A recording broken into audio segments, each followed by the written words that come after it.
ജമീമ എന്നത് ഇന്നലെ വരെ ഒരു പെൺകുട്ടിയുടെ പേരായിരുന്നു. എന്നാൽ ഇന്നത് ഒരു ചരിത്രമാണ്. ഒറ്റപ്പെടലും നാണക്കേടുമൊക്കെ മൂലം തളർന്നു കുത്തിയിരിക്കുന്നവർക്ക് പല തവണ വായിച്ചു പഠിക്കാനുള്ള ഒരു ചരിത്രം. ഒരു വർഷം മുമ്പ് എത്രമാത്രം അപമാനവും നാണക്കേടും ഒറ്റപ്പെടലും അനുഭവിച്ച ഒരു പെൺകുട്ടിയായിരുന്നു ഇത്. ഇന്ത്യൻ ജേഴ്സി അണിഞ്ഞ പാകിസ്ഥാനി എന്നൊക്കെ പറഞ്ഞ് അത്രമാത്രം ഈ പെൺകുട്ടിയെ അപമാനിച്ച് നിന്ദിച്ച് പുറത്താക്കിയ ആ അതേ ജനം തന്നെ ഇന്ന് ഇന്ത്യയുടെ ലോകത്തിൻ്റെ തന്നെ മണിമുത്ത് മാണിക്യമെന്നൊക്കെ പറഞ്ഞ് അവളെ പുകഴ്ത്തുമ്പോൾ അന്ന് അവളെ അധിക്ഷേപിച്ച അതേ മനുഷ്യർ തന്നെ ഇന്ന് ജമീമയുടെ വീഡിയോയുടെ കമൻറ്റ് ബോക്സുകളിൽ ജമീമിയെ മാപ്പ് എന്ന് എഴുതി അവളെ വാഴ്ത്തിപ്പാടുന്നതും നമ്മൾ കണ്ടുകൊണ്ടിരിക്കുകയാണ്.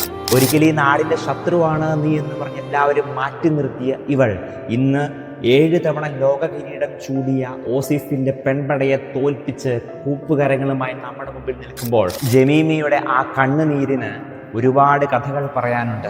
ഇന്ന് സോഷ്യൽ മീഡിയയിൽ ജമീമ തരംഗമായി മാറുമ്പോൾ ഒരു ചോദ്യം ബാക്കിയാണ്: എവിടുന്നാണ് പെണ്ണെ നിനക്ക് ഇത്ര ധൈര്യം കിട്ടിയത് എന്നുള്ളത്.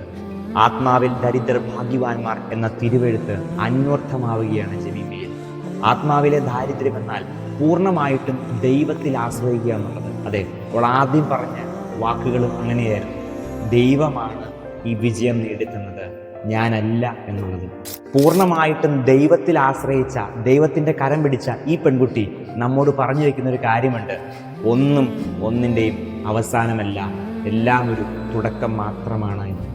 അതുകൊണ്ട് പരാജയങ്ങളിൽ വിഷമിക്കാതെ, ഒറ്റപ്പെടുമ്പോൾ, എല്ലാവരാലും അവഗണിക്കപ്പെടുമ്പോഴൊക്കെ തളർന്നു പോകാതെ ജമീമയെ പോലെ ദൈവത്തിൻ്റെ കരം പിടിച്ച് എൻ്റെ കൂടെ എൻ്റെ ദൈവമുണ്ട് എന്ന ബോധ്യത്തോടെ മുന്നോട്ട് പോകാൻ നമുക്ക് സാധിക്കട്ടെ. Firstly, I want to thank Jesus because I couldn't do this on my own. I know He